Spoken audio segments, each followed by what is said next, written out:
Hello learners, this is Anjali और स्वागत है आपका मेरे चैनल लर्न विद अंजलि में। इस पर्टिकुलर वीडियो में हम जानने वाले हैं इकोलॉजिकल इंटरेक्शंस के बारे में। इकोलॉजिकल इंटरेक्शंस क्या होते हैं और कितने टाइप के होते हैं। कुछ पॉजिटिव इंटरेक्शंस के बारे में हम जानेंगे और कुछ नेगेटिव इकोलॉजिकल इंटरेक्शंस के बारे में भी हम जानेंगे। तो चलिए शुरुआत करते हैं। सबसे पहले बात कर लेते हैं इंटरेक्शन के बारे में कि आखिर एक इंटरेक्शन होता क्या है। क्या होता है इंटरेक्शन?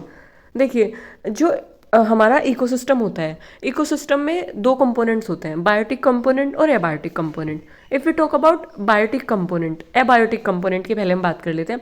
एबायोटिक कंपोनेंट वो कंपोनेंट होते हैं जो कि लाइफलेस है, जिनके अंदर लाइफ नहीं है।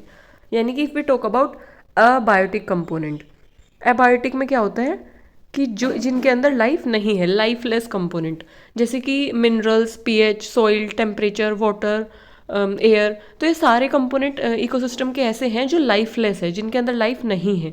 तो हम इनको कंसिडर करते हैं एबायोटिक कंपोनेंट में। फिर हमारे दूसरे आ जाते हैं बायोटिक कंपोनेंट। बायोटिक कंपोनेंट वो कंपोनेंट होते हैं इकोसिस्टम के जिनके अंदर लाइफ होती है, यानी कि जिनके अंदर लाइफ है। बायोटिक इसलिए हमने बोला, ठीक है। तो अब जो बायोटिक कंपोनेंट होते हैं, इसमें हमारे प्लांट, एनिमल, माइक्रोब्स आ जाते हैं। ये सारे कंपोनेंट जो होते हैं, ये सारे जो बायोटिक कंपोनेंट होते हैं, ये इकोसिस्टम में जब रहते हैं तो एक कम्युनिटी में रहते हैं। कम्युनिटी में मतलब कि डिफरेंट डिफरेंट स्पीसीज रहती हैं। ऐसा तो नहीं है कि एक इकोसिस्टम में आप जाओगे तो सीधा आपको बस प्लांट ही मिलेंगे, वहाँ कोई एनिमल आपको मिलेगा ही नहीं। और या किसी इकोसिस्टम में आप जाओगे तो वहाँ पे सिर्फ आपको एनिमल्स मिलेंगे, प्लांट आपको मिलेगा ही नहीं। मतलब जब आप किसी इकोसिस्टम में जाते हो तो वहाँ पे आपको बहुत सारी चीज़ें देखने को मिलती है। प्लांट भी देखने को मिलते हैं, माइक्रोब्स भी देखने को मिलते हैं, एनिमल्स भी देखने को मिलते हैं, वो भी डिफरेंट डिफरेंट टाइप्स के। तो डिफरेंट डिफरेंट स्पीसीज मिलके क्या बनाती है, कम्युनिटी फॉर्म करती है, ठीक है। इसके ऊपर मैं एक सेपरेट वीडियो फॉर्म कर दूंगी जिसमें मैं इकोसिस्टम के बारे में बात करूंगी, स्पीसीज के बारे में बात करूंगी और इकोसिस्टम के डिफरेंट कंपोनेंट्स के बारे में बात करूंगी, ठीक है ना। तो अभी के लिए हम इंटरेक्शन जान लेते हैं। If you talk about interaction, तो इसमें हमने बात की थी कि जो कम्युनिटी, मतलब कि एक इकोसिस्टम में जो स्पीसीज है, वो जो इकोसिस्टम में जो बायोटिक कंपोनेंट है या जो ऑर्गेनिज्म है, वो कम्युनिटी फॉर्म करके रहते हैं। यानी कि डिफरेंट डिफरेंट स्पीसीज साथ में रहती हैं। जैसे कि सपोज करो रैबिट हो गया, फिर उसके साथ ग्रास होता है, ग्रास, कैरेट हो गई, कैरेट एक डिफरेंट स्पीसीज है, रैबिट एक डिफरेंट स्पीसीज है, ग्रास एक डिफरेंट स्पीसीज है, लायन एक डिफरेंट स्पीसीज है। तो सब साथ में रहते हैं। तो इस तरीके से एक इकोसिस्टम में हमारे ऑर्गेनिज्म रहते हैं, ठीक है। तो अब वो जो ऑर्गेनिज्म है वो किसी तरीके से आपस में इंटरैक्ट भी करेंगे। मतलब कि इंटरैक्ट का मतलब क्या हुआ फिर, कि वो आपस में इंटरैक्ट करेंगे, वो एक दूसरे के ऊपर कुछ ना कुछ प्रभाव डालेंगे। तो यही है हमारा इंटरैक्शन। यानी कि कहने का मतलब ये है कि effect of the organism in a community have on each other are called interaction. कहने का मतलब है कि जो हमारे ऑर्गेनिज्म है उनका एक दूसरे के ऊपर क्या प्रभाव पड़ रहा है। कम्युनिटी में जब डिफरेंट डिफरेंट स्पीसीज एक साथ रहती हैं तो एक स्पीसीज का दूसरी स्पीसीज के ऊपर क्या प्रभाव पड़ रहा है, या एक स्पीसीज के एक इंडिविजुअल का उसी स्पीसीज के दूसरे इंडिविजुअल के ऊपर क्या प्रभाव पड़ रहा है। तो कहने का मतलब ये है कि एक दूसरे के ऊपर उन बायोटिक जो कंपोनेंट है उनका एक दूसरे के ऊपर क्या प्रभाव पड़ रहा है। वो पॉजिटिव भी हो सकता है, वो नेगेटिव भी हो सकता है। तो उसी को हम बोलते हैं इंटरैक्शन। आई होप आपको इंटरैक्शन क्लियर हो गया होगा। हम एग्जाम्पल से देखेंगे और भी अच्छे से क्लियर हो जाएगा। देखिए, जो सपोज करो ये एक ट्री है, यहाँ पे एक सैपलिंग है। सैपलिंग मतलब छोटे जो प्लांट होते हैं जो अभी ग्रो करने वाले हैं, ठीक है ना, टेंडर प्लांट जो होते हैं उनको हम सैपलिंग्स बोलते हैं। तो ये जो हमारा ट्री है ये शैडो कास्ट कर रहा है, छाँव दे रहा है। तो जिसकी वजह से ये जो सैपलिंग है ये ग्रो नहीं कर पा रहे हैं, क्योंकि ये ट्री क्या कर रहा है, ये छाँव क्रिएट कर रहा है। तो इस जो सैपलिंग है इन तक एडिक्वेट अमाउंट में सनलाइट नहीं मिल पा रही है इनको। और दूसरी चीज़ कि ये ट्री क्या कर रहा है, सारे के सारे जो न्यूट्रिएंट्स है, सारे का सारा सॉइल से जो न्यूट्रिएंट्स है, जो मिनरल्स है, जो वाटर है, उसको सक कर ले रहा है अपनी रूट्स के थ्रू। क्योंकि इस ट्री की जो रूट्स है वो काफ़ी बड़ी होंगी as compare to this sapling. तो इस ट्री की रूट काफ़ी जगह तक फैली हुई होंगी, ठीक है ना। इस ट्री की रूट काफ़ी फैली हुई होंगी। तो ये दूर दूर के न्यूट्रिएंट, दूर दूर के मिनरल सक कर ले रहा है, जिस वजह से इन सैपलिंग को उतने ज़्यादा न्यूट्रिएंट मिल नहीं पा रहे हैं। तो इन सैपलिंग्स को ना तो न्यूट्रिएंट्स मिल पा रहे हैं एडिक्वेट अमाउंट में, ना ही सनलाइट मिल पा रही है, जिसकी वजह से क्या हो रहा है, इन सैपलिंग्स की जो ग्रोथ है वो रिटार्ड हो रही है, यानी कि रुक रही है या कम हो रही है। तो अगर हम देखें तो इस ट्री का, ये एक स्पीसीज़ हो गई, एक दूसरी स्पीसीज़ होगी, तो इस ट्री का इस सैपलिंग के ऊपर किस तरीके का प्रभाव पड़ रहा है, नेगेटिव पड़ रहा है, नेगेटिव प्रभाव पड़ रहा है। यानी कि ये जो ट्री है ये सैपलिंग को नेगेटिवली अफेक्ट कर रहा है, नेगेटिवली प्रभावित कर रहा है, ठीक है ना। तो इसलिए हम इसको क्या बोलेंगे, ये होगा हमारा नेगेटिव इंटरेक्शन। तो इनके बीच में एक नेगेटिव इंटरेक्शन इस्टेब्लिश हुआ। समझ आई बात। If you talk about this one, तो ये ट्री शेडो कास्ट कर रहा है। यहाँ पे कोई एनिमल है, सपोज करो बहुत धूप हो रखी है, ठीक है ना, ये धूप से चल के आया है, ये धूप मैंने कुछ ज़्यादा ही बना दी। सपोज करो यहाँ पे जो है ये सूरज देवता हैं, और ये जो यहाँ पे धूप हो रखी है, और ये एनिमल जो है काफ़ी धूप से चल के आया है, और इस एनिमल को जो है छाँव की ज़रूरत है। तो ये जो ट्री है ये इसको शेडो या शेल्टर प्रोवाइड करेगा। तो अगर हम देखें तो ये ट्री जो है इसको शेल्टर प्रोवाइड कर रहा है, तो इसका अगर हम इस एनिमल के साथ इंटरेक्शन देखें तो इस ट्री का इस एनिमल के साथ किस टाइप का इंटरेक्शन हुआ, पॉजिटिव इंटरेक्शन, क्योंकि इसको क्या प्रोवाइड कर रहा है, शेल्टर प्रोवाइड कर रहा है। तो इफ़ वी टॉक अबाउट कि एक कम्युनिटी यानी कि एक स्पीसीज़ का डिफरेंट डिफरेंट टाइप की स्पीसीज़ या डिफरेंट डिफरेंट टाइप के ऑर्गेनिज्म के ऊपर डिफरेंट डिफरेंट टाइप का इंटरेक्शन हो सकता है, किसी के साथ पॉजिटिव हो सकता है, किसी के साथ नेगेटिव हो सकता है। तो आई होप इस एग्जाम्पल से आपको इंटरेक्शन की डेफिनेशन भी समझ आ गई होगी, और पॉजिटिव इंटरेक्शन कैसे स्टैब्लिश हो रहा है, नेगेटिव इंटरेक्शन कैसे स्टैब्लिश हो रहा है वो भी समझ आ गया होगा, ठीक है ना। अब हम जानते हैं कि बेस्ड ऑन द स्पीसीज़ कि कितनी स्पीसीज़ इन्वॉल्व हैं, उसके बिहाफ पे किस टाइप के इंटरेक्शन हमारे होते हैं। If we talk about based on the species यानी कि कितनी स्पीसीज़ इन्वॉल्व है, क्या जो इंटरेक्शन है वो दो डिफरेंट स्पीसीज़ के बीच में हो रहा है, या इंटरेक्शन एक ही स्पीसीज़ के डिफरेंट डिफरेंट इंडिविजुअल्स के बीच में हो रहा है। तो उसके बिहाफ पे हमने इंटरेक्शन को कैटेगराइज किया है इंट्रा स्पेसिफिक इंटरेक्शन और इंटर स्पेसिफिक इंटरेक्शन, ठीक है। If we talk about intra specific interaction, तो इंट्रा स्पेसिफिक का क्या मतलब है, इंट्रा स्पेसिफिक का हमारा मतलब है, इंट्रा का मतलब होता है विद इन, स्पेसिफिक का मतलब होता है स्पीसीज। तो यानी कि ऐसा इंटरेक्शन जो विद इन स्पीसीज हो, यानी कि यहाँ पे इंडिविजुअल एक ही स्पीसीज के होंगे, तो एक ही स्पीसीज के डिफरेंट डिफरेंट इंडिविजुअल के बीच में जो इंटरेक्शन हो रहा है उसको बोलते हैं इंट्रा स्पेसिफिक इंटरेक्शन। यानी कि एक ही स्पीसीज के एक ऑर्गेनिज्म उसी स्पीसीज के दूसरे इंडिविजुअल पे क्या प्रभाव डाल रहा है उसको हम इंट्रा स्पेसिफिक बोलते हैं। सपोज करो अगर फॉर एग्जांपल अगर हम देखें, हम लेते हैं स्पॉटेड डियर को यानी कि चीतल को। चीतल की अगर हम बात करें, चीतल को हम बोलते हैं स्पॉटेड डियर, ठीक है ना। तो अगर हम स्पॉटेड डियर की बात करें तो एक स्पॉटेड डियर, एक इंडिविजुअल, एक स्पॉटेड डियर दूसरे स्पॉटेड डियर पे क्या इम्पैक्ट डाल रहा है, उस क्या प्रभाव डाल रहा है, तो उसको हम क्या बोलेंगे इंट्रा स्पेसिफिक, क्योंकि एक ही स्पीसीज के बीच में हो रहा है। चीतल एक ही स्पीसीज ली है ना हमने, कोई दूसरी स्पीसीज तो यहाँ पे नहीं आई है, ठीक है। तो एक ही स्पीसीज के एक इंडिविजुअल का उसी स्पीसीज के दूसरे इंडिविजुअल के ऊपर क्या प्रभाव पड़ रहा है उसको बोलते हैं इंट्रा स्पेसिफिक। इसका और एग्जांपल अगर हम ले तो टाइगर, तो यानी कि टाइगर दूसरे टाइगर के ऊपर क्या इम्पैक्ट डाल रहा है, यहाँ पे भी एक ही स्पीसीज है टाइगर, बाकी और कोई स्पीसीज तो नहीं है, ठीक है ना। लायन दूसरे लायन के ऊपर क्या इम्पैक्ट डाल रहा है, एक रैबिट दूसरे रैबिट के ऊपर क्या इम्पैक्ट डाल रहा है, या फिर एक मैंगो ट्री दूसरे मैंगो ट्री के ऊपर क्या इम्पैक्ट डाल रहा है, क्या प्रभाव डाल रहा है, क्या इफेक्ट डाल रहा है, उसको हम क्या बोलेंगे इंट्रा स्पेसिफिक। यानी कि जो विद इन स्पीसीज हो, एक ही स्पीसीज के इंडिविजुअल का उसी स्पीसीज के दूसरे इंडिविजुअल के ऊपर क्या प्रभाव पड़ रहा है, ये हमारा इंट्रा स्पेसिफिक होगा। आई होप आपको इंट्रा स्पेसिफिक इंटरेक्शन समझ आ गया होगा। इंट्रा स्पेसिफिक से बस आप याद रखिए इंट्रा का मतलब होता है विद इन, विद इन का मतलब अंदर ही है जो, यानी कि उसी स्पीसीज के बीच में चल रहा है, एक ही स्पीसीज के बीच में। स्पेसिफिक का मतलब होता है स्पीसीज, ठीक है। If we talk about inter specific, inter specific की अगर हम बात कर रहे हैं तो इंटर स्पेसिफिक में हम देखते हैं इंटर का मतलब होता है अमंग, स्पेसिफिक का मतलब होता है स्पीसीज, यानी कि अमंग स्पीसीज। यानी कि जब हम दो डिफरेंट स्पीसीज की बात करते हैं, जब हम इंटरेक्शन की बात करेंगे, यानी दो स्पीसीज के जो इंडिविजुअल हैं उनका एक दूसरे के ऊपर क्या प्रभाव पड़ रहा है, वो एक दूसरे के साथ कैसे इंटरेक्ट कर रही है, तो उसको हम क्या बोलेंगे इंटर स्पेसिफिक। समझ आया? इसको हम एग्जाम्पल से समझेंगे तो और अच्छे से समझ आ जाएगा।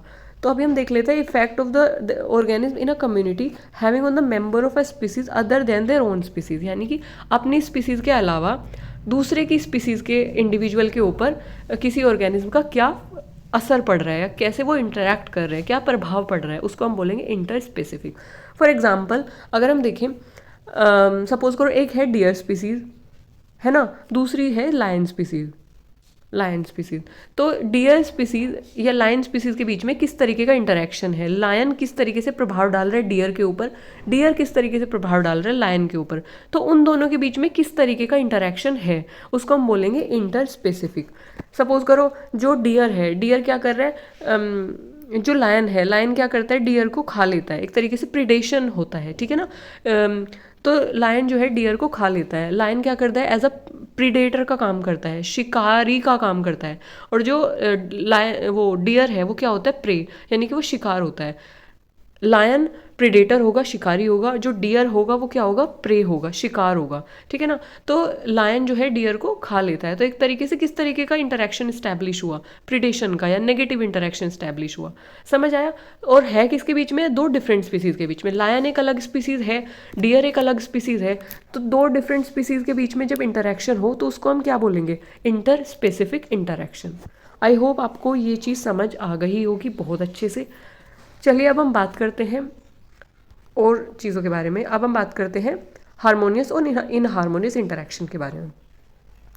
If we talk about harmonious interaction, तो यहाँ पे देखिए हारमोनियस और इन हारमोनियस इंटरेक्शन की जब हम बात करते हैं तो हारमनी, हारमनी एक इंग्लिश वर्ड है, हारमनी का मतलब होता है living with love and peace, यानी कि शांति से रहना। कहने का मतलब है कि यहाँ पे कोई भी मारा मारी नहीं चल रही है, कोई किसी को नहीं मार रहा है। कहने का मतलब है कि यहाँ पे जो भी चीज़ें हैं वो सब पॉजिटिवली हो रही है, पॉजिटिव हो रही है, कोई किसी को नेगेटिवली हार्म नहीं कर रहा है इन केस ऑफ हारमोनियस, ठीक है ना। If you talk about in harmonious, in harmonious में क्या हो रहा है कि कुछ नेगेटिविटी है, कोई तो नेगेटिवली हार्म कर रहा है, तो इन हारमोनियस में क्या होता है, नेगेटिव इंटरेक्शन हो जाता है, ठीक है। तो इफ़ वी टॉक अबाउट, सबसे पहले हम बात कर लेते हैं हारमोनियस इंटरेक्शन की। हारमोनियस इंटरेक्शन में क्या होता है कि पॉजिटिव इकोलॉजिकल इंटरेक्शन है। हारमोनियस की जब हम बात करेंगे तो एक पॉजिटिव इकोलॉजिकल इंटरेक्शन है जहाँ पे none of the participant is harm, जहाँ पे कोई भी पार्टिसिपेंट या कोई भी इंडिविजुअल हार्म नहीं होता है। सपोज करो हारमोनियस इंटरेक्शन की अगर हम बात करें, सपोज करो दो इंडिविजुअल हैं, ठीक है ना। अगर हम हारमोनियस इंटरेक्शन की बात करें, सपोज करो दो इंडिविजुअल हैं, इंडिविजुअल 1 इंडिविजुअल 2, दो इंडिविजुअल हैं और कोई भी ये इसके साथ इंटरेक्ट कर रहा है, ये इसके साथ इंटरेक्ट कर रहा है, और कोई भी इंडिविजुअल नेगेटिवली हार्म नहीं हो रहा है या कोई भी इंडिविजुअल हार्म नहीं हो रहा है, तो क्या हो रहा है, पॉजिटिव इकोलॉजिकल इंटरेक्शन स्टैब्लिश हो रहा है, हारमोनियस इकोलॉजिकल इंटरेक्शन स्टैब्लिश हो रहा है, ठीक है ना। तो कोई भी अगर हार्म नहीं होगा ऑर्गेनिज्म तो वहाँ पे क्या होगा, हारमोनियस इंटरेक्शन होगा या पॉजिटिव इकोलॉजिकल इंटरेक्शन होगा, ठीक है। अगर हम एग्जाम्पल्स की बात करें तो इसमें भी हमारा इंटर स्पेसिफिक और इंट्रा स्पेसिफिक आ जाता है। अगर हम बात करें harmonious intra specific ecological interaction की, यानी कि ऐसे इकोलॉजिकल इंटरेक्शन की जो पॉजिटिव तो है लेकिन विद इन स्पीसीज है। इंट्रा स्पेसिफिक, इंट्रा का मैंने क्या बताया था, जो एक ही स्पीसीज के बीच में होता है। विद इन स्पीसीज जो इकोलॉजिकल इंटरेक्शन है पर पॉजिटिव है, उसका एग्जाम्पल क्या है, कॉलोनीज और सोसाइटीज, ठीक है। अगर हम बात करते हैं इंटर स्पेसिफिक इकोलॉजिकल इंटरेक्शन की, यानी कि पॉजिटिव तो है, हारमोनियस तो है, लेकिन कैसा है, डिफरेंट स्पीसीज के बीच में है, इंटर स्पेसिफिक है, डिफरेंट स्पीसीज के बीच में है, तो उसका एग्जाम्पल क्या होगा, उसका एग्जाम्पल होगा हमारा प्रोटोकॉर्पोरेशन, म्यूचुअलिज्म और कॉमनसेलिज्म, ठीक है। और इसमें क्या था, इंट्रा स्पेसिफिक, एक ही स्पीसीज के बीच में अगर हो रहा है तो क्या था, कॉलोनीज और सोसाइटीज, ठीक है। Colony, societies, proto corporation, mutualism और कॉमनसेलिज्म के बारे में हम नेक्स्ट वीडियो में बात करेंगे, क्योंकि ये थोड़ा डिटेल टॉपिक हो जाएंगे तो वीडियो काफ़ी लंबी हो जाएगी, तो हम आगे बात करेंगे, ठीक है। If you talk about in harmonious interaction, in harmonious मैंने क्या बताया था, ये नेगेटिव होगा, यानी कि जब दो ऑर्गेनिज्म इंटरेक्ट करेंगे तो कोई तो नेगेटिवली हार्म होगा, नेगेटिवली अफेक्ट होगा, नेगेटिवली प्रभावित होगा, किसी के ऊपर तो नेगेटिव असर पड़ेगा। तो कैसा इंटरेक्शन इस्टेब्लिश होगा, नेगेटिव इंटरेक्शन, यानी कि इन हारमोनियस इंटरेक्शन, ठीक है। तो एक तरीके का नेगेटिव इकोलॉजिकल इंटरेक्शन होता है जहाँ पे एटलीस्ट कम से कम एक पार्टिसिपेंट या एक ऑर्गेनिज्म को तो हार्म होगा, दोनों को भी हार्म हो सकता है। सपोज करो एक ऑर्गेनिज्म ये है, दूसरा ऑर्गेनिज्म ये है, तो क्या होगा, या तो दोनों नेगेटिवली हार्म होंगे, दोनों को क्या होगा, नेगेटिवली एक दूसरे से प्रभावित होंगे, या एक नेगेटिवली हार्म होगा और दूसरा क्या होगा, अनअफेक्टेड, यानी कि उसे कोई असर नहीं पड़ेगा, ना पॉजिटिव ना तो नेगेटिव। और एक को क्या होगा, नेगेटिव हार्म होगा। तो कहने का मतलब है अगर एक भी ऑर्गेनिज्म जो है नेगेटिवली हार्म हो रहा है और दूसरा अनअफेक्टेड है, तो कैसा इंटरेक्शन इस्टेब्लिश होगा, इन हार्मोनियस इंटरेक्शन जो है इस्टेब्लिश होगा, यानी कि नेगेटिव इंटरेक्शन इस्टेब्लिश होगा। समझ आई बात। अगर हम बात करें इंट्रा स्पेसिफिक की, अगर हम बात करें इंट्रा स्पेसिफिक, इंट्रा का मतलब क्या है, विद इन स्पीसीज, यानी कि अगर हम बात कर रहे हैं नेगेटिव यानी कि इन हार्मोनियस इकोलॉजिकल इंटरेक्शन की पर इंट्रा स्पेसिफिक की, जो विद इन स्पीसीज है, सेम स्पीसीज के बीच में हो रहा है, तो वो कौन सा हो सकता है, वो हो सकता है इंट्रा स्पेसिफिक कॉम्पिटिशन और या कैनाबेलिज्म, ठीक है ना। इसका एग्जाम्पल ये हो सकता है।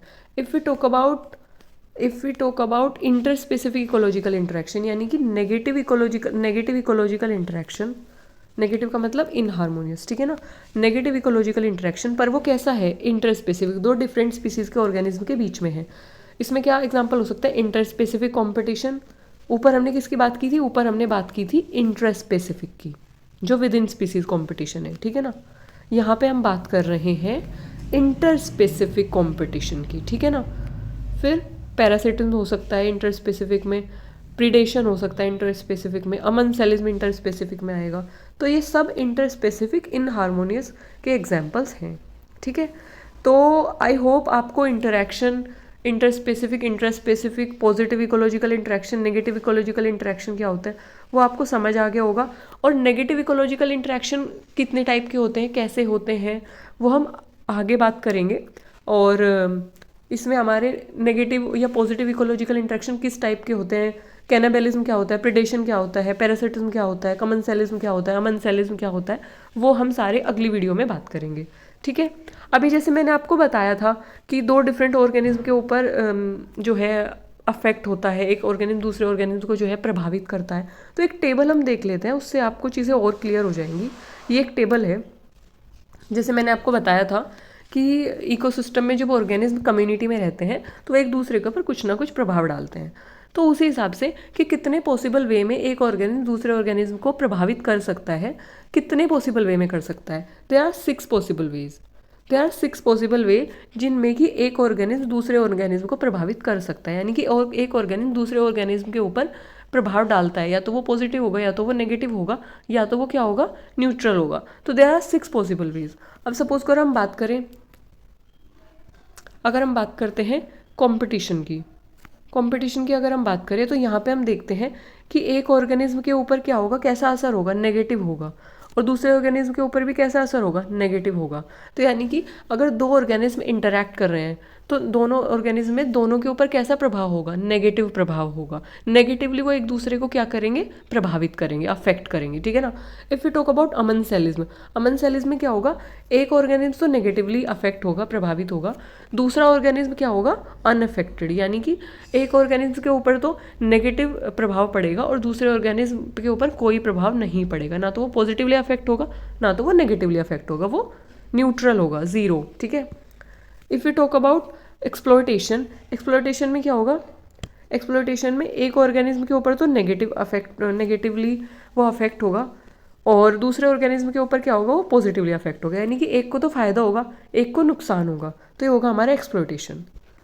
If you talk about neutralism, जैसे नाम से ही पता चल रहा है कि न्यूट्रल है, ना तो फायदा होगा ना तो नुकसान होगा, तो इसमें क्या होगा, दो ऑर्गेनिज्म जब इंटरैक्ट करेंगे तो दोनों को ना तो फायदा होगा ना तो नुकसान होगा, तो इसलिए हमने क्या, 0-0, ठीक है। इफ़ वी टॉक अबाउट कमेंसेलिज्म, तो इसमें एक ऑर्गेनिज्म तो अनअफेक्टेड होगा, ना तो उसे पॉजिटिवली अफेक्ट होगा ना वो नेगेटिवली अफेक्ट होगा, वो अनअफेक्टेड होगा, ठीक है ना, कोई प्रभाव उस पर नहीं पड़ेगा। जबकि दूसरा जो ऑर्गेनिज्म होगा वो पॉजिटिवली अफेक्ट होगा, ठीक है, यानी कि उसे कैसा प्रभाव पड़ेगा, उस पर पॉजिटिव।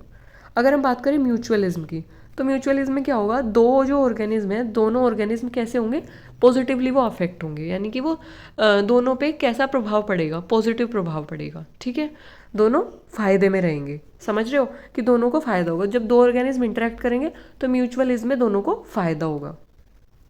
तो अब इसमें जब मैंने आपको बताया harmonious interaction, positive negative ecological interaction, तो इस टेबल से हम कैसे डिस्टिंग्विश कर सकते हैं कि कौन सा पॉजिटिव है कौन सा नेगेटिव है। मैंने क्या बताया था कि हार्मोनियस में क्या होता है, कोई भी ऑर्गेनिज्म को नेगेटिवली हार्म नहीं होगा, यानी कि सब ऑर्गेनिज्म जो है पॉजिटिवली अफेक्ट होंगे हार्मोनियस इंटरेक्शन में, कोई भी नेगेटिवली अफेक्ट नहीं होगा। ठीक है, तो अगर हम इसमें देखें तो यहाँ पे पॉजिटिव इंटरेक्शन किसके बीच में हो रहा है, म्यूचुअलिज्म के बीच में हो रहा है, कमेंसलिज्म के बीच में हो रहा है, पॉजिटिव हो रहा है ना, दूसरा ऑर्गेनिज्म तो अनअफेक्टेड है, ना उसे पॉजिटिव हो रहा है ना उसे नेगेटिव हो रहा है। और कौन सा है, और कोई सा नहीं है। तो if we talk about commensalism और म्यूचुअलिज्म, तो ये हो तो गए हमारे हार्मोनियस इंटरेक्शन के example. If we talk about inharmonious में क्या था कि कोई एक ऑर्गेनिज्म क्या होगा, नेगेटिवली अफेक्ट होगा, किसी एक को क्या होगा, हार्म होगा, या वो नकारात्मक तरीके से प्रभावित होगा। तो कौन सा है, एक तो है कॉम्पिटिशन, एक है अमेंसेलिज्म। तो कंपटीशन और अमेंसेलिज्म क्या है, नेगेटिव इंटरेक्शन, यानी इन हार्मोनियस इंटरेक्शन। और एक्सप्लोइटेशन में भी है, क्योंकि एक्सप्लोइटेशन में क्या हो रहा है, नेगेटिवली एक ऑर्गेनिज्म अफेक्ट हो रहा है, ठीक है ना, तो इसलिए एक्सप्लोइटेशन भी होगा।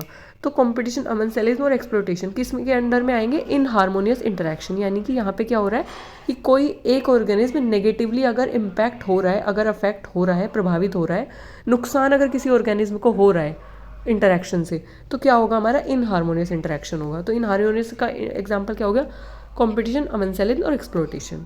ठीक है, if we talk about neutralism, तो न्यूट्रलिज्म में क्या होगा, दोनों ही ऑर्गेनिज्म को कोई असर ही नहीं हो रहा है इंटरेक्शन से, तो ये ना तो ये हम रख सकते हैं इसको हार्मोनियस में, क्योंकि इसमें नेगेटिव तो किसी को अफेक्ट नहीं हो रहा है ना, तो इसलिए हम इसको किस में रख सकते हैं, हार्मोनियस में, यानी कि पॉजिटिव ही है एक तरीके से, क्योंकि नेगेटिवली तो कोई अफेक्ट नहीं हो रहा है इंटरेक्शन से, या किसी को कोई नुकसान नहीं पहुंच रहा है, ठीक है ना, न्यूट्रलिज्म में। तो this is come under harmonious interaction. ठीक है, तो आई होप आपको ये टेबल समझ आ गई होगी, क्योंकि क्वेश्चन में कई बारी यूजीसी नेट के क्वेश्चन में, पेपर फर्स्ट में भी, इवन पीपल डेवलपमेंट एनवायरनमेंट में, यहाँ से क्वेश्चन आराम से उठ के आ जाते हैं। जैसे कि सपोज करो कंपटीशन से आ गया, म्यूचुअलिज्म से आ गया, अमेंसेलिज्म, एक्सप्लोइटेशन, न्यूट्रलिज्म, कमेंसेलिज्म और म्यूचुअलिज्म। क्वेश्चन ये आ जाता है कि इस मतलब कि एक ऑर्गेनिज्म का दूसरे ऑर्गेनिज्म के ऊपर क्या इम्पैक्ट होगा, पॉजिटिव इम्पैक्ट होगा कि नेगेटिव इम्पैक्ट होगा, या कभी कभी आपको एग्जाम्पल दे देंगे और बोलेंगे कि इसमें से कौन सा इंटरेक्शन होगा, कंपटीशन दे देंगे, अमेंसेलिज्म, एक्सप्लोइटेशन और न्यूट्रलिज्म, और पूछा जाएगा कि इसमें कौन सा इंटरेक्शन इस्टेब्लिश हो रहा है, या दो बायोटिक कंपोनेंट या दो बायोटिक ऑर्गेनिज्म के बीच में कौन सा इंटरेक्शन इस्टेब्लिश हो रहा है। तो आपको इंटरेक्शन पता होना चाहिए कि कौन सा इस्टेब्लिश हो रहा है, तो उसके लिए आपको ये टेबल याद होनी ज़रूरी है, क्योंकि इस टेबल से ये पता चल जाता है कि किस टाइप का इंटरेक्शन दो ऑर्गेनिज्म के बीच में होगा। अगर आपको लगता है कि दोनों नेगेटिवली हार्म हो रहे हैं तो कंपटीशन होगा, अगर आपको लगता है कि एक के ऊपर तो एक को नुकसान हो रहा है दूसरा अनअफेक्टेड है तो अमेंसेलिज्म होगा, अगर आपको लगता है कि एक को नुकसान हो रहा है एक को फ़ायदा हो रहा है तो एक्सप्लोइटेशन होगा, अगर आपको लगता है कि दोनों अनअफेक्टेड है, किसी को कोई प्रभाव नहीं पड़ रहा है तो न्यूट्रलिज्म, अगर आपको लगता है कि एक अनअफेक्टेड है और दूसरे को फ़ायदा हो रहा है कमेंसेलिज्म, अगर आपको लगता है कि दोनों को फ़ायदा हो रहा है तो म्यूचुअलिज्म इंटरेक्शन यहाँ पे होगा। तो आई होप आपको ये टेबल समझ आ गई होगी, क्योंकि क्वेश्चन यहाँ से आते हैं तो ये टेबल पता होना ज़रूरी है। अगली वीडियोज़ में हम बात करेंगे various type of positive interaction, various type of negative ecological interaction, जिसमें कि हम कंपटीशन और इन सारे इंटरेक्शंस को डिटेल में डिस्कस करेंगे, और साथ ही साथ हम कॉलोनी, सोसाइटीज़ और पैरासिटिज्म, प्रीडेशन के बारे में भी बात करेंगे। वहाँ से क्वेश्चन किस तरीके से बन सकते हैं, उन पॉसिबल क्वेश्चंस के बारे में भी हम बात करेंगे। तो अभी इस वीडियो को यहीं पे विराम देते हैं। आई होप आपको सब चीज़ें अच्छे से क्लियर हो गई होंगी, तो जुड़े रहिए मेरे साथ। नेक्स्ट वीडियो में हम बात करेंगे और इम्पोर्टेंट टॉपिक्स के बारे में। तब तक के लिए धन्यवाद।